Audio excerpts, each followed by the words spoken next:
आज हम बात करेंगे हिंदी बॉलीवुड मूवी पाक के बारे में। इस मूवी के मुख्य नायक अमिताभ बच्चन और उनके पुत्र अभिषेक बच्चन थे और नायिका विद्या बालन थी।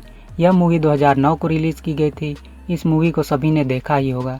इस मूवी में अमिताभ बच्चन के माता पिता विद्या बालन और अभिषेक बच्चन होते हैं और अमिताभ बच्चन इनके पुत्र के किरदार के रूप में होते हैं, जिसे एक सीरियस बीमारी जिसे प्रोजेरिया कहा जाता है से ग्रसित होते हैं। जिन लोगों ने यह मूवी नहीं देखी या जिन्हें मालूम नहीं कि प्रोजेरिया बीमारी में क्या होता है, तो मैं उन्हें बताना चाहता हूं कि इस बीमारी में किसी बच्चे की उम्र बहुत तेज़ी से बढ़ती है। वह एक बुजुर्ग की तरह बचपन में ही दिखाई देने लगता है और जल्दी मर जाता है। आपने जब इस मूवी को देखा होगा तो आपको कुछ भी असामान्य नहीं लगा होगा। आप सोचने लगे होंगे कि इसमें असामान्य क्या है।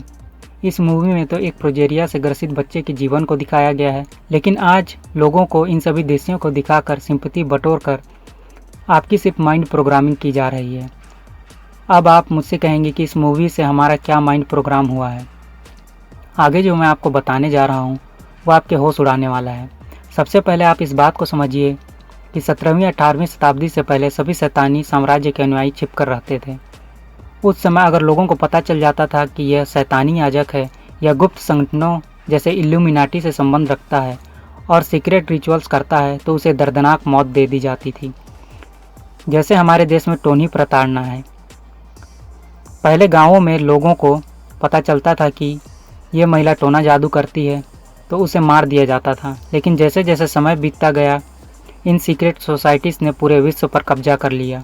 आज आप देखते होंगे कि ये सभी शैतानी याजक खुलकर सामने आने लगे हैं।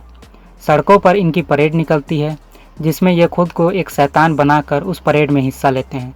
यही गुप्त संगठन के लोग आज टीवी सीरियल्स और मूवीज़ के माध्यम से लोगों के दिमागों की प्रोग्रामिंग करने में लगे हुए हैं, जिनका लोगों को एहसास तक नहीं है। अगर आपको अपने लक्ष्य को पूरा करना है, उसमें सफलता प्राप्त करना है, तो पहले अपने एजेंडे की मूल बातों को एक पीढ़ी को धीरे धीरे दिखाया सुनाया जाता है, जिससे आने वाली पीढ़ी को ये बात नई न लगे और उस पीढ़ी द्वारा आसानी से उस एजेंडे को स्वीकार कर लिया जाता है कि ये तो कोई नई बात नहीं है। अब आप समझ चुके हैं कि माइंड प्रोग्रामिंग कैसे की जाती है। अब हम बात करेंगे कि इस मूवी पा में ऐसा क्या था। सबसे पहले तो इस मूवी में पिता को पुत्र और पुत्र को पिता के रूप में दिखाया गया है। इस मूवी में पुत्र को बड़ा बनाया गया है, जबकि आप जानते हैं कि वास्तविक जीवन में अभिषेक पुत्र हैं और अमिताभ पिता हैं। वही पहला बड़ा विद्रोह जिसकी चर्चा उत्पत्ति ग्रंथ में की गई है, जहां बताया गया है कि किस प्रकार लूसीफर ने पिता की कुर्सी पर बैठने की और उनकी जगह लेने की दुरिच्छा प्रकट की। दूसरा और सबसे महत्वपूर्ण, इस मूवी में एक सीन आता है जिसमें यह दिखाया जाता है कि स्कूल कंपटीशन में औरो एक ग्लोब बनाता है जिसे वह पूरा नहीं कर पाता है। ठीक उसी प्रकार जैसे लूसीफर पिता ईश्वर की कुर्सी पर नहीं बैठ पाता है और दुनिया को अपनी इच्छानुसार नहीं चला पाता है। आगे अभिषेक जो चीफ गेस्ट होता है वह छात्र द्वारा बनाए एक मॉडल को विजेता चुनता है और अभिषेक बच्चन उस अधूरे ग्लोब को विजेता चुनता है और स्टेज पर बताता है कि उसने उसे क्यों चुना। वह कहता है कि जिस बच्चे ने इस ग्लोब को बनाया उसकी सोच कितनी अच्छी है। हमें बचपन से सिखाया जाता है कि वो तेरा है, ये मेरा है, वो तेरा देश, ये मेरा देश। अगर सोचिए कोई बाउंड्री नहीं होती तो कितना अच्छा होता। हम कहीं भी आसानी से जा सकते, कहीं भी रह सकते, कोई लड़ाई नहीं होती, सभी अच्छे और शांति से रहते। लेकिन थोड़ा ठहर जाइए, ये बात सुनने में अच्छी लगती है। जैसे कि मैंने बताया कि आपकी भावनाओं के साथ खेलकर सिर्फ आपकी माइंड प्रोग्रामिंग की जाती है। आप भी हामी भरेंगे कि ये बहुत अच्छी सोच है, बहुत अच्छी बात है, लेकिन आपको अजीब नहीं लगा? सिर्फ एक देश, एक जनता, कोई सीमाएं नहीं, और कोई सीमाएं नहीं तो एक सेना और सबके लिए एक ही शासक। अब कुछ लोगों को थोड़ा थोड़ा समझ आने लगा होगा कि यह क्या है। इस अच्छी सोच में शैतान के साम्राज्य की तैयारी के लिए लोगों के मन में बीज रोपा गया। 2009 और उससे भी पहले इस वन वर्ल्ड गवर्नमेंट या न्यू वर्ल्ड ऑर्डर के बीज को अंकुरित करना शुरू कर दिया गया था।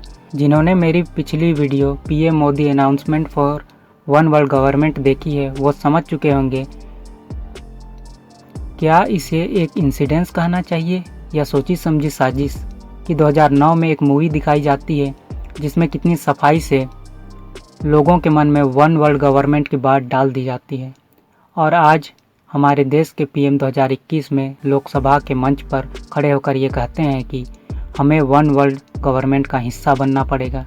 उसी प्रकार बिग बॉस सीरियल में देखें तो उसका लोगो एक आँख है। रिसर्चर इसे सबको देखते हुए आँख बताते हैं, यानी इस आँख की नज़र सब पर है। आज बड़े बड़े लोग इस इल्यूमिनाटी ग्रुप से संबंध रखते हैं जो सिर्फ एंटी क्राइस्ट के लिए वन वर्ल्ड गवर्नमेंट के नाम का स्टेज तैयार करने में लगे हुए हैं। तो आप जान चुके हैं कि मूवी पा कोई आम मूवी नहीं है, और इस मूवी का काम सिर्फ और सिर्फ लोगों को पहले ही वन वर्ल्ड गवर्नमेंट के बारे में एक छोटा सा ट्रेलर देना था और कुछ नहीं, ताकि लोग पैनिक ना करें।